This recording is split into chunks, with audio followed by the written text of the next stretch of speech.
షాద్ నగర్ వైపు ఉన్న మన స్వర్గసీమ వెంచర్ లో ప్లాట్లు కొన్న వాళ్ళంతా సంతోషంగా ఉన్నారు. ఒక్కసారి విజిట్ చేయండి. మీరు విన్నారు 98.3 మిర్చి. ఇది చాలా హాట్ గురు. సో ఈ రోజు స్వాతి వచ్చేస్తే కనుక ఐ డ్రీమ్స్ లో ఇంటర్వ్యూకి వచ్చిందంట. సో మరి అది స్వాతితో మరి మంజుష కూడా ఐ డ్రీమ్ లో ఇంటర్వ్యూ స్టార్ట్ చేసేస్తుంది. నేను మిమ్మల్ని హోస్ట్ అనాలా, లేకపోతే ఆర్జే అనాలా, యాంకర్ అనాలా?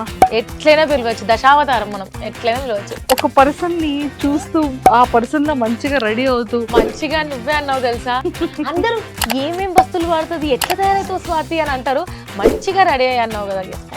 కానీ మాకు తెలియలేదు అప్పుడే మ్యారేజ్ అయిపోయిందా, అంత పెద్ద పిల్లలు ఉన్నారా అని. రవితేజ మూవీలో నా కొడుకున్నాడు తెలుసా, ఎలా ఉంటాడో తెలుసా, ఆ రేంజ్ లో పెంచుతున్నా అనమాట.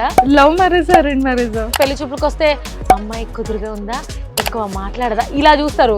మనల్ని ఎవరు వేగుతారు. సో వాళ్ళ వేసి అలా లవ్ మ్యారేజ్ చేసుకున్నా.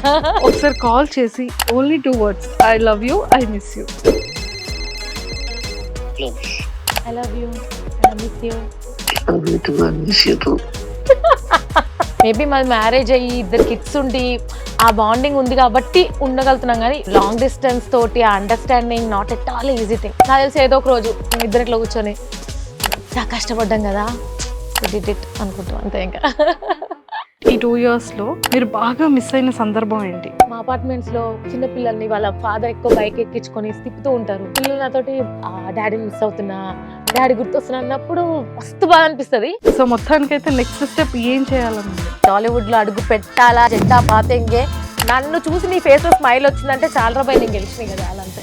Hello everyone, welcome to I dreams. ఈ రోజు మన స్పెషల్ గెస్ట్ ఎవరో తెలుసా? Hello hello hello hey hi. ఏంటంటే అలవాట్లో పొరపాటు. అంటే మీరు ఇంటర్వ్యూ తీసుకుంటూ రీల్స్ చేస్తూ ఈ మధ్య కొంచెం మంచిగా అలా ట్రెండ్ లో ఉన్నారు. సరే ఇది కూడా ట్రై చేద్దామని. సో ఈ రోజు వచ్చేసి మంజుష గారితో ఎన్నో ముచ్చట్లు పెట్టుకుందాం. అది కూడా మా ఛానల్లోనే. yes. అంతేనా? అసలు యాక్చువల్లీ నేను మిమ్మల్ని హోస్ట్ అనాలా, లేకపోతే ఆర్జే అనాలా, యాంకర్ అనాలా? ఎట్లయినా పిలవచ్చు, దశావతారం మనం ఎట్లయినా పిలవచ్చు. కానీ అన్నిటికన్నా నాకు మిమ్మల్ని చూడగానే, మీరు రీల్స్ చూసారా, ఒక పర్సన్ని చూస్తూ ఇంకొక ఆ పర్సన్ లో మంచిగా రెడీ అవుతూ భలే చేస్తారు కదా. మంచిగా నువ్వే అన్నావు తెలుసా, అందరూ ఏమేం వస్తువులు వాడుతుంది, ఎట్లా తయారైతావు స్వాతి అని అంటారు. మంచిగా రెడీ అయ్యి అన్నావు కదా. Yes, thank you. సీరియస్లీ భలే ఉంటుంది అసలు, చాలా ఫన్ గా ఉంటుంది. కొంతమందిది అయితే యాజ్ ఇట్ ఈస్ తిన అనే కన్ఫ్యూజన్ కూడా అవుతూ ఉంటది. అవునవును. సో చాలా భలే చేస్తున్నారు. And welcome to I dream. Yes, thank you. So RJ Swathi garu voice తో చాలా మందిని హైదరాబాద్ లో, FM లో, మిర్చిలో మిస్మరైజ్ చేస్తూ ఉంటారు. ఒకసారి మీ ఇంట్రొడక్షన్ తో స్టార్ట్ చేద్దాం. మీరు ఇప్పుడు పోడ్కాస్ట్ అది ఇవ్వాలా? మైక్ అవసరం లేదు కదా, కంచి గొంతు వినిపిస్తుంది. డన్ అయితే రెడీ. మీరు విన్నారు 98.3 మిర్చి. ఇది చాలా హాట్ గురు. సో ఈ రోజు స్వాతి వచ్చేస్తే కనుక ఐ డ్రీమ్స్ లో ఇంటర్వ్యూకి వచ్చిందంట. మరి తను క్వశ్చన్స్ అడుగుతుందా, లేకపోతే తను చెప్పిన ఆన్సర్ కి వీళ్ళు ఏమంటారు, ఇవన్నీ తెలుసుకుందాం. అంతకంటే ముందు ఈ రోజు సోఫాలు అదిరిపోయాయి, ఎదురుగా మంజుష ఇంకా అదిరిపోయింది. ఇలాంటి అందమైన అమ్మాయి కోసం ఒక మంచి పాట అయితే రెడీగా చేస్తున్నాను. అండ్ దాంతోపాటు మన హైదరాబాద్ తెలుసు కదబ్బా, కొంచెం ట్రాఫిక్ ఉంటుంది. అండ్ హైటెక్ సిటీ దగ్గర అప్పుడే ఆఫీస్ నుంచి బయలుదేరుతున్నట్టున్నారు. ఆయన కొంచెం చిరాకు ఉంటారు, బట్ స్లోగా హ్యాపీగా నవ్వుతూ మంచి పాట వింటూ డ్రైవ్ చేస్తూ ఉండండి. స్టేడియం 98.3 మిర్చి. ఇది చాలా హాట్ గురు. ఎవరితో? స్వాతితో. Super super super. సో మరి అదే స్వాతితో మరి మంజుష కూడా ఐ డ్రీమ్ లో ఇంటర్వ్యూ స్టార్ట్ చేసేస్తుంది. కొంచెం మెల్లిమెల్లిగా మీరు కూడా అలానే గచ్చిబౌలిలోనో లేకపోతే ఏ మాదాపూర్లోనో ట్రాఫిక్ జామ్ అవుతూ ఉన్నా కూడా అలా మా ఇంటర్వ్యూని వినేస్తూ ఉండండి. ఎస్, అంతే కదా. అది కూడా I dream channel. I dream channel. Super Swathi గారు. సో ఎక్కడ మంది ప్రాపర్ ఎక్కడ? సో పక్కా హైదరాబాదీ, అర్థం లోకల్ బోల్తే అదే. అబ్బా నాకైతే ఫస్ట్ ఇట్లా రాగా ఇట్లా నేను కంఫర్టబుల్ గా కూర్చో స్వాతి అంటే అమ్మయ్య ఇప్పుడు ఫేక్ చేయాల్సిన అవసరం లేదు, నేను అలా ఉండొచ్చు, కంఫర్టబుల్ గా ఉండొచ్చు అనిపించింది. సో మాది హైదరాబాద్ మొత్తం. సో పక్కా హైదరాబాద్. బోనాలు రీసెంట్ ఒక మంచి ట్రిప్, ఒక 15-20 days బ్యాక్ పిల్లలతో మంచి మజా చేశారు కదా మంచిగా. కానీ మాకు తెలియలేదు అప్పుడే మ్యారేజ్ అయిపోయిందా, అందులో కూడా అంత పెద్ద పిల్లలు ఉన్నారా అని. ఆ సినిమా ఉంది కదా, ఐ థింక్ రవితేజ మూవీలో నా కొడుకున్నాడు తెలుసా, ఎలా ఉంటాడో తెలుసా, ఎట్లుంటాడో ఆ రేంజ్ లో పెంచుతున్నా అనమాట. సో బాబుకి 10 years, పాప చిన్నది, కరోనా బ్యాచ్. సో దానికి 4.5 5 years ఇప్పుడు ఇంకా కరోనా బేబీ. బాగా అటాచ్ అయిపోతారు మమ్మీకి, వదలరు అసలు. బికాజ్ ఆ టైంలో మొత్తం వాళ్ళతో ఎక్కువ ఉన్నాం కదా, అంత ఈజీగా వదలరు అనమాట. బాబు అట్లా కాదు, మంచిగా పెరిగేస్తాడు బాడంతా. పాప మాత్రం అమ్మ అమ్మ ఎక్కడనో అంటూ ఉంటది. Love marriage arrange marriage? Minimum love marriage. ఇట్లా ఏమంటారు, ఇంత వాగుడుగాయకి ఇంత అరిచే వాళ్ళకి లవ్ అరేంజ్ మ్యారేజ్ అంటే కష్టం లేదు, భరించలేరు ఎవరు. ఇవాళ రేపు పెళ్లి చూపులకు వస్తే అమ్మాయి కుదురుగా ఉందా, ఎక్కువ మాట్లాడదా, ఇలా చూస్తారు. మనల్ని ఎవరు వేగుతారు? సో వాళ్ళ వేసి అలా లవ్ మ్యారేజ్ చేసుకున్నా. అయ్యో బ్రో, వల్ల పడ్డారు మీరు. పాప ఆయన అస్సలు మాట్లాడు, చాలా ఇంట్రోవర్ట్, ఎక్కువ మాట్లాడు, వింటూ ఉంటాడు, నేను మాట్లాడుతూనే ఉంటాను. సో అలా మిక్స్. ఎలా భరిస్తున్నారు ఏంటో, అర్జెంట్ గా కనుక్కోవాలి. మీరు అడగండి 100 క్వశ్చన్లు, అంటే కిలో క్వశ్చన్లు అడిగితే వద్దు, క్వశ్చన్స్ ఏం లేదు, ఒకసారి కాల్ చేసి I love you, I miss you, first I love you చెప్పి తర్వాత ఐ మిస్ యూ అని ఒక చెప్పండి. కానీ ఏమంటారు? ఇప్పుడు యుఎస్ లో ఉన్నారు. సో తను యుఎస్ లో ఉన్నారు, అందుకే మన యుఎస్ ఇప్పుడు టైం ఎంత అయింది?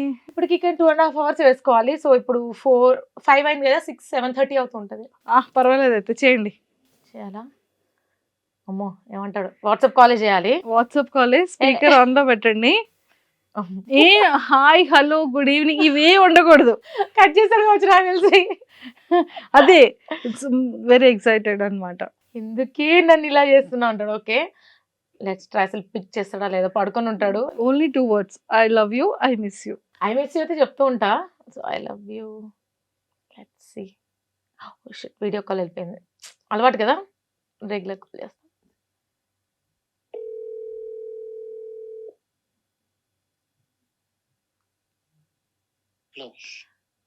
I love you and I miss you. Love you too, I miss you too. Okay, so నేను ఐ డ్రీమ్ కి ఇంటర్వ్యూకి వచ్చా, ఇప్పుడే చెప్పా. అతను మార్నింగ్ అవుతుంది అంటే ఒకసారి కాల్ చేసి మాట్లాడంటే చేసా. బాయ్, సియా. అతను ఐ లవ్ యూ అనగానే ఎంత హ్యాపీగా ఫీల్ అయ్యి ఉంటారు. 2 wings వచ్చి ఉంటాయి. ఐ మిస్ యూ అనగానే సో స్వీట్ అనుకుని ఉంటుంటారు. వెంటనే 2 రెక్కల్ని ఇలా దించేసి ఆ సో స్వీట్ కాస్త సో హాట్ చేశారు. అంటే లాంగ్ డిస్టెన్స్ చాలా కష్టం కదా, చాలా. నేను అదే అంటుంటా, మేబీ మాది మ్యారేజ్ అయ్యి 2 kids ఉండి ఆ బాండింగ్ ఉంది కాబట్టి ఉండగలుగుతున్నాం. కానీ నాకు తెలిసిన ఎంత మంది ఇట్లా వేరే కంట్రీకి చదువుకోవడానికి వెళ్ళి రిలేషన్ లో ఉండి వెళ్ళాక బ్రేకప్ అయింది మామ, బ్రేక్ వెళ్ళంగానే మారిపోయింది మామ, ఇదే నడుస్తూ ఉంటాయి. సో లాంగ్ డిస్టెన్స్ తోటి ఆ understanding not at all easy thing, చాలా ఉంటుంది. ఎమోషనల్ చాలా కష్టం. అందులోనూ 2 kids ని ఇక్కడ చూసుకుంటూ తను అక్కడుండి అంటే నాకు అనిపిస్తుంది అప్పుడు మిస్ యూ, గుర్తొస్తున్నావు అని చెప్తే ఎక్కడ డల్ అయిపోతున్నా నేను చెప్పను, తనకు అలా చెప్పాలంటుంది. కానీ తను కూడా చెప్పడు, అయ్యో చెప్తే మళ్ళీ ఇది ఫీల్ అవుద్ది అని. ఇద్దరికి ఉంటుంది, ఇద్దరం చెప్పుకోము, జస్ట్ అట్లా గో విత్ ద ఫ్లో ఉంటూ ఉంటుంది. సో ఎందుకని మీరు బ్రోతో లేరు అంటే, లైక్ అక్కడ తను ఇక్కడ మీరు? తనకి ప్రాజెక్ట్ వర్క్ మీద వెళ్ళా, 2 years అవుతుంది, ఈ ఇయర్ వచ్చేస్తా అన్నాడు. సో ఆ లోపు ఒక ట్రిప్ వేసుకుందాం అని చెప్పి మొన్న యూఎస్కి వెళ్ళి వచ్చా. అందుకే సో కిడ్స్ తో వెళ్ళి ఫుల్ ఎంజాయ్ చేసి వచ్చా. ఐ థింక్ ఇయర్ వచ్చేస్తాడు. సో మనం 1-2 అంటే ఇష్టం ఉన్నప్పుడు 1 monthకే కష్టంగా ఉంటుంది, అట్లానే 1 year ఉంటున్నా అంటే శబాష్ స్వాతి అనిపించింది. But it's a tough time. నాకు తెలిసి ఏదో ఒక రోజు మేమిద్దరు ఇట్లా కూర్చొని ఎంత కష్టపడ్డాం కదా అనుకుంటాం అంతే ఇంకా. ఓకే, సో బాగా అంటే ఈ 2 years లో మీరు బాగా మిస్ అయిన సందర్భం ఏంటి? అంటే ఏదో ఒక సందర్భం అయితే ఉంటుంది కదా కన్ఫామ్ గా. యా ఉంటుంది. మెయిన్ గా కిడ్స్ నాకు మా అపార్ట్మెంట్స్ లో చిన్న పిల్లల్ని వాళ్ళ పేరెంట్స్ వాళ్ళ ఫాదర్ ఎక్కువ బైక్ ఎక్కించుకొని తిప్పుతూ ఉంటారు. సండే వస్తే అట్లా బయటకు తీసుకెళ్తుంటారు. సో మా 2 kids కి నేనే తీసుకెళ్ళాలి. అంటే ఇటు మదర్ రోల్ చేస్తూ ఇటు ఫాదర్ రోల్ 2 బ్యాలెన్స్ చేయడం చాలా కష్టం. సో అలా వాళ్ళు ఎవరైనా వెళ్ళినప్పుడు పిల్లలు నాతోటి డాడీని మిస్ అవుతున్నా, డాడీ గుర్తొస్తున్నా అన్నప్పుడు మస్తు బాగా అనిపిస్తుంది. బట్ ఇదిగో ఇప్పుడు ఇట్లనే మళ్ళీ చేంజ్ అయ్యి చలో చలో మనం బయటకు వెళ్దాం పదండి, ఏం కావాలి ఐస్ క్రీమ్ కావాలా, చలో చలో. సో మూవ్ ఆన్ అవుతూ ఉంటాను అనమాట. చాలా చాలా కష్టంగా ఉంటుంది. Not all easy. మొన్న యూఎస్ నుంచి వచ్చినప్పుడు కూడా కరెక్ట్ ఇంకా సెండ్ ఆఫ్ చెప్పి తను అట్లా వెళ్ళిపోతున్నాడు, నేను క్యూలో ఉన్నాను, ఇంకా వెబ్ చెక్ ఇన్ కి రెడీగా ఉన్నాం అనమాట. సో ఆ మూమెంట్ లో చాలా ఎమోషనల్ ఫీల్ అవుతున్నా. బట్ 2 kids ఉన్నారు, వాళ్ళేమో ఇంకా బాయ్ పప్ప అని చెప్పి ఇట్లా తిరిగి చూస్తున్నారు. అది చాలా కష్టంగా ఉండే. బట్ ఇట్స్ ఓకే, ఇంకా 1 year అయితే వచ్చేస్తాడు, సో ఇంతేం ఉండదులే అని మూవ్ ఆన్. ఇంకా ఇంకా స్ట్రాంగ్ చేస్తూ ఉంటది అనమాట ఇలాంటి మూమెంట్స్. వచ్చేయండి బ్రో, చాలా తొందరగా వచ్చేయండి, చాలా త్వరగా వచ్చేయండి. వచ్చేస్తారు, పక్కా వచ్చేస్తారు. 1 year సో వస్తుంది. ఎన్ని ఇయర్స్ లవ్ ఇద్దరిది? మాది 3 years of love. 3 years so ఇంట్లో చెప్పాము, ఒప్పుకున్నారు, అరేంజ్ మ్యారేజ్ లాగా చేసేసారు, లవ్ మ్యారేజ్ లాగా ఎంజాయ్ చేస్తున్నాం. లవ్ మ్యారేజ్ లో ఎంజాయ్ చేస్తున్నారు. అటది ఇది 2. ఓకే. బాగా అంటే బెస్ట్ క్వాలిటీస్ ఏంటి అంటే బ్రోలో? అంటే ఇప్పుడు నిజంగా మీరు చెప్పేటట్టు ఏ రిలేషన్‌షిప్ అయినా సరే మ్యూచువల్ అండర్‌స్టాండింగ్. అంత పెళ్లి వరకు ఎళ్ళే రిలేషన్‌షిప్‌లేవీ లేవు మన నౌ డేస్‌లో చూస్తే. అసలు సో అలాంటిది మ్యారేజ్ చేసుకొని దాదాపుగా 12 ఇయర్స్ అవుతుందా? 12 years. 12 ఇయర్స్ ఈ మ్యారేజ్ రిలేషన్‌షిప్‌లో మీ ఇద్దరి మధ్య వచ్చే గొడవల్ని ఎలా బ్యాలెన్స్ చేసుకునేవాళ్ళు? సో రిలేషన్‌షిప్‌ని ఎంత స్ట్రాంగ్‌గా చేసుకోగలిగారు? అసలు ఒక హస్బాండ్ వైఫ్ రిలేషన్, ఒక లవ్ అనే రిలేషన్ ఇంత స్ట్రాంగ్‌గా ఉండడానికి మెయిన్ రీజన్స్ ఏంటి? నన్నడిగితే ఫస్ట్ మన ఇండియన్ కల్చర్ లాగా వేరే కంట్రీలో వాళ్ళే చూస్తే ఫస్ట్ నిన్ను నువ్వు లవ్ చేసుకో. మనది మనం ఇష్టపడ్డాకే మిగతా వాళ్ళని ఇష్టపడగలుగుతాం. సో నాకు నేను టైం ఇచ్చుకుంటా, ఒకరికొకరు రెస్పెక్ట్ ఇచ్చుకోవడం, అండ్ ఆ లవ్ అనేది కొంచెం గట్టిగా ఉంటే వదిలిపోరు ఎక్కడికి, అస్సలు ఛాన్సే లేదు. ఒకరి మీద ఒకరికి అంత ఎమోషనల్ బాండింగ్ ఉండాలి. ఓకే. అండ్ నన్ను అడిగితే అదే, దూరంగా ఉన్నా కూడా నా కోసం ఒక మనిషి ఉన్నాడు. అండ్ ఆయనలో నాకు బాగా నచ్చే విషయం ఏంటని అన్నారు కదా, ఓపిక. నేనెంత ఎవరిని భరిస్తాడు. అండ్ నేను గొడవ పడితే నేను వెంటనే మాట్లాడడానికి, ఇట్లా గొడవైంది 1 hourకి ఇక నాకు కోపం వస్తుంటది. మాట్లాడొచ్చు కదా, అలిగాను కదా, వచ్చి బుద్ధగరిచ్చు కదా, ఇట్లా ఎదురు చూస్తూ ఉంటా. ఆయన అసలు దగ్గరికే రాడు. మళ్ళీ నేనే అంటే ఒకరు అంటే ఆపోజిట్ అంతే. ఒకరు వింటే ఒకరు మాట్లాడాలి, ఒకరు కోపంగా ఉంటే ఒకరు భరించాలి, ఒకరు ఎక్స్ప్రెస్ చేస్తే ఒకరు ఎక్స్ప్రెస్ చేయరు. అట్లా క్వైట్ అపోజిట్ అనేది మ్యాచ్ అవుతుంది అంతే. అని అర్థం చేసుకోవడం. ఇప్పుడు నేనున్న ప్రొఫెషన్‌కి నేను ఆర్‌జే, ఇంటర్వ్యూస్ తీసుకుంటూ ఉంటాను. టైం కుదరదు. కిడ్స్ తోటి ఇంత బిజీ ఉన్నా కూడా అన్నిటికి ఓకే. ఇప్పుడు ఇంటర్వ్యూ లేట్ అవుతుందా? ఓకే. సరే. ఈరోజు స్పెషల్ అకేషనా? ఓకే. సరే నేను చూసుకుంటాలే కిడ్స్‌ని. ఆ అండర్‌స్టాండింగ్, ప్రతి వుమెన్‌కి ఆ అండర్‌స్టాండింగ్ కావాలి. రాగానే వచ్చావా? లేట్ అయిందా? ఎందుకు ఇంతసేపు? అనే కంటే రాగానే టైర్డ్ అయినట్టున్నావు. కొంచెం కూర్చో పర్లేదు. వాళ్ళు తిన్నారు పిల్లలు. ఓకే. రిలాక్స్. నువ్వెలా ఉన్నావు? ఓకే. ఆ అటెన్షన్ రావాలి. అప్పుడే అరే! ఈ మనిషి కోసం ఎన్ని రోజులైనా వెయిట్ చేస్తా భయ్ అన్నట్టు ఉంటుంది. Very good. అప్పుడే ఆ ఎఫెక్షన్, ఆ లవ్ కూడా కనిపిస్తది. అదే కదా! ప్రేమ ఉంటేనే ఏ పర్సన్ అయినా అలా చేయగలుగుతారు. అదే. సో ఇంకా మళ్ళీ బ్యాక్ టు మీ ప్రొఫెషన్‌కొస్తే యాహ్! అసలు ఈ ఆర్‌జేగా ఎన్ని years journey? Same 11 years, 11, 12 years అవుతుంది. సో మిర్చిలో జాయిన్ అయిన 1 ఇయర్‌కే మ్యారేజ్ అయిపోయింది. దెన్ బాబు, ఆ తర్వాత పాప. సో 12 ఇయర్స్ అసలు తెలియలేదు. ఎక్కడ వలేసారు?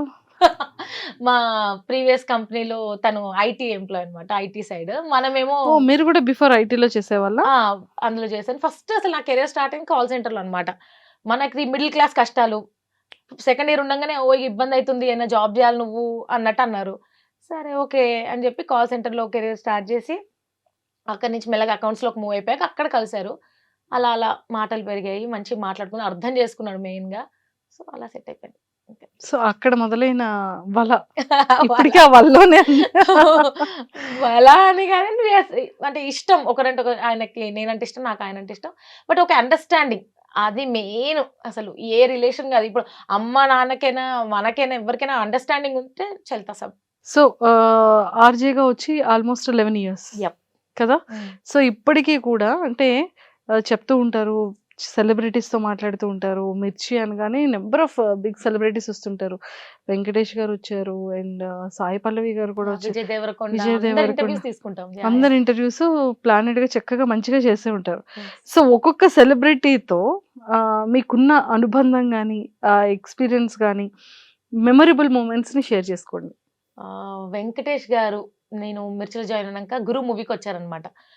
సో తెలుసు కదా, కొత్త మనకి ఫీల్డ్ అనేది తెలీదు. అసలు ఏది తెలీదు. జస్ట్ ఏదో అమ్మాయి వచ్చాను అంటే చెయ్యాలన్న ఇది లోపల ఉంది కానీ, మన దాంట్లో మనం కొత్తోళ్ళ మీద ఏం మంచిగున్నావా, అంతా బానేనా అంటాం. హాయిగానే షేక్ హ్యాండ్, హాయ్ అని చెప్పి షేక్ హ్యాండ్ ఇచ్చి, హగ్ ఇచ్చి, కొంచెం అది మనకేం తెలీదు. సో నేను అట్లనే ఉన్నా. సో వెంకటేష్ గారు 'గురు' మూవీకి వస్తున్నారు అనంగానే ఇంకా ఫస్ట్ టైం నేను సెలబ్రిటీని దగ్గర నుంచి చూస్తున్నా. లోపల ఏదో తెలియని ఎక్సైట్మెంట్ అన్నట్టు. సో నార్మల్గా అందరూ వెల్కమ్ చెప్తారు, రాగానే ఫ్లవర్స్ ఇచ్చో బొకే ఇచ్చి వెల్కమ్ అని చెప్తారు. అలా కాకుండా కొంచెం డిఫరెంట్గా చేద్దాము అన్న. ఏం చేస్తావు మా నువ్వు అన్నారు. గురు మూవీలో డైలాగ్ చెప్తారు రాగానే అన్న. భయపడవా అంటే "ఏం భయం లేదు నేను చెప్తాను అన్న. వెంకటేష్ గారు ఇట్లా నడుచుకుంటూ వస్తున్నారు. సేమ్ ఆ గురు మూవీలో బాక్సింగ్ ది ఉంటుంది కదా, సేమ్ అట్లే సెటప్ వేసి నేను 2 గ్లౌజులు వేసుకొని ఆయన రాగానే ఓయ్ గురు ఏంటి నేను ఇష్టమా లేదా, ఏదో ఒకటి చెప్పు గురు, అదే స్టైల్లో అన్నా. అందరు సైలెంట్. నాకేమో టెన్షన్. ఇప్పుడు ఆయన ఎంతగానే ఉన్నారు రివర్స్లో అంటే లవ్వుతిలో చూసి లవ్ యూ టూ అని ఫ్లవర్స్ తీసేసుకున్నారు. వెంకీ మామతో నేను లవ్ యూ టూ చెప్పించుకున్నా అని చెప్పి ఆ రోజు మొదలైంది. సో అప్పటిదాకా కొంచెం సెలబ్రిటీస్ అంటే కొంచెం భయం జంకు ఉండేది. ఒక్కసారి మన వెంకీ మామని కలిసాక హీ సో స్వీట్. అప్పుడు అర్థమైంది అందరూ మనలానే, మనమే వాళ్ళని దూరం పెట్టుకున్నాం, అమ్మో అని దూరం పెడతాం, కానీ దే ఆర్ లైక్ అస్, మనలానే మాట్లాడతారు, మనలానే ఉంటారు. మేబీ కొంచెం లైఫ్ స్టైల్ డిఫరెంట్ ఉండొచ్చు కానీ దే ఆర్ లైక్ అస్ అండి. దేవరకొండ గారు, విజయ్ దేవరకొండ అయ్యా. సో తను పెళ్లి చూపులు మూవీకి వచ్చాడు అనమాట. వచ్చినప్పుడు సేమ్ ఇలానే డిఫరెంట్ గా వెల్కమ్ చేయాలని చెప్పేసి చీర కట్టుకొని సేమ్ కాఫీ మగ్ పెళ్లి చూపులు కదా ఇట్లా తీసుకెళ్లి పెళ్లి చూపుల్లాగా ఇట్లా ఇచ్చి మీరు నాకు నచ్చారు, మీరు ఓకే అంటే ఇంటర్వ్యూ చేద్దాము, ఇలా ఇలా సేమ్ పెళ్లి చూపులు థీమ్లో అనమాట. సో నెక్స్ట్ వెన్నెల కిషోర్ గారు ఒక హారర్ మూవీకి వస్తే సేమ్ ఆ దయ్యం గెటప్ వేసుకొని వెల్కమ్ చేయడం. ఏ సెలబ్రిటీ వస్తే ఆ సెలబ్రిటీ లాగా మంచి అనిపించేది. అండ్ ఒకసారి కేటీఆర్ గారు వచ్చారు, అప్పుడు ర్యాప్ సాంగ్ తో వెల్కమ్ చేశాను అనమాట. అది చాలా వైరల్ అయింది. అసలు యాక్చువల్లీ చెప్దాం అనుకున్నాను రాగానే, అసలు అది నెంబర్ ఆఫ్ వైరల్ అయింది. అసలు మామూలు వీడియోస్ కాదు ఇన్స్టాలో ఆ టైంలో కదా. కేటీఆర్ గారిది మాత్రం సీరియస్ లో చాలా చాలా బాగుంది. అది అప్పుడప్పుడు అనుకున్నాం ఇలా వస్తున్నారు అనగానే రాసేసారు, నేను ర్యాప్ సాంగ్ పాడేశాను, చాలా నచ్చింది, అంతటా వైరల్ అయింది. మీది కాంటాక్ట్ ఏదో కూడా అప్పుడు కలుద్దామా ఏదో సంథింగ్ ఏదో చెప్పారు కదా ఆ వీడియోలో. అప్పుడే అంటే నాకు ఒక్కొక్క ఇయర్ కి ఒక్కొక్క నాలో ఉన్న ఒక కొత్త టాలెంట్ తెలుస్తుంది అనమాట. ఆర్జేయింగ్ ఓకే నేను ఆర్జేయింగ్ చేయగలుగుతాను, సూపర్ ఇంటర్వ్యూస్ చేయగలుగుతాను. నెక్స్ట్ ఓకే నేను వీడియోస్ కూడా చేయగలుగుతాను. అప్పుడు ఫేస్బుక్ ఉండేది. దెన్ మెల్లగా ర్యాప్ సాంగ్ రాస్తే నేను ర్యాప్ సాంగ్ కూడా పాడగలుగుతాను. బతుకమ్మ సాంగ్ ఒకటి పాడాను. ఆ తర్వాత ఇప్పుడు రీల్స్ కూడా చేయగలుగుతాను. సో ఒకటేలాగా నేను ఏవి ఆర్జీ అని నేను అక్కడనే ఫుల్ స్టాప్ పెట్టుకొని కూర్చొని ఉంటే ఇంకా బోరింగ్ అయిపోయేదేమో నా లైఫ్. బట్ ఒక్కొక్కటి డిస్కవర్ చేస్తూ, ఒక్కొక్కటి ట్రై చేస్తూ, పడుతూ లేస్తూ ఎంజాయ్ నడుస్తుంది కాబట్టి 12 years అసలు తెలియలేదు. సో చాలా డిఫరెంట్ మైండ్ సెట్ కానీ సో స్వీట్ అనిపించే సెలబ్రిటీ. థ్యాంక్ యూ కదా. మంచి గుడ్ ఎక్స్పీరియన్స్. అంటే వచ్చిన ప్రతి ఒక్కరితో కంఫర్టబుల్ చేసి కాసేపు not at all easy thing. ఇప్పుడు మీకేనా ఇంటర్వ్యూ అనగానే కూర్చొని అక్కడ క్వశ్చన్లు అడిగేసామా అన్నట్టు ఉంటుంది. మీకు వెనకాల ప్రిపరేషన్ ఉంటుంది. ఎలాంటి క్వశ్చన్స్ సేమ్ మాకు కూడా అంతే. ఒక సెలబ్రిటీ వస్తున్నా అంటే వాళ్ళకి రిలేటెడ్ క్వశ్చన్స్ ఏంటి, ఎలా అడిగితే బాగుంటుంది, డిఫరెంట్గా ఏం చేయగలుగుతాము, ఇవన్నీ బ్యాక్గ్రౌండ్ హోంవర్క్. అందరు అంటారు ఆర్జేవి కదా ఏముంటుంది అబ్బా, జస్ట్ ఇంటర్వ్యూ వస్తారు, అడిగేస్తారు, 3 గంటలు మాట్లాడతారు, అయిపోతుంది అంతే కదా అంట. అంత ఈజీ కాదమ్మా, చాలా బ్యాక్గ్రౌండ్ వర్క్ ఉంటది అని చెప్తూ ఉంటాం. Thank you so much.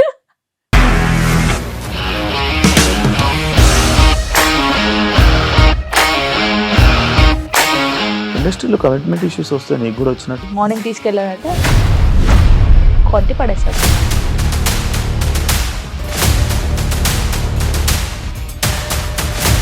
ఒక్కళ్ళు కూడా చూడలేదు ఈ సినిమా అని చెప్పడానికి కూడా చాలా ధైర్యం కావాలి. అది నిజం కదా, దాంట్లో ధైర్యం ఏంటి? ఇది నెక్స్ట్ డే ప్లేట్ మార్చేస్తే తప్పు కదా. As of now we are comfortable this అని నేను అనుకుంటున్నాను. రష్మిక గారిది మీది ఒకే ఊరు అంట కదా. నీకు కోపం వచ్చిందంటే బాగా తిట్టేత్తరా? తిట్టేద్దామండి. నిజంగా గేమ్ ని ఎలా చేంజ్ చేయగలిగారు? ఏపీఎస్ఎఫ్సి వాళ్ళకి 6 నెలల్లో నేను 6 లక్షలు కట్టా. బిజినెస్ చేయాలనుకుంటే it is as difficult as riding a tiger.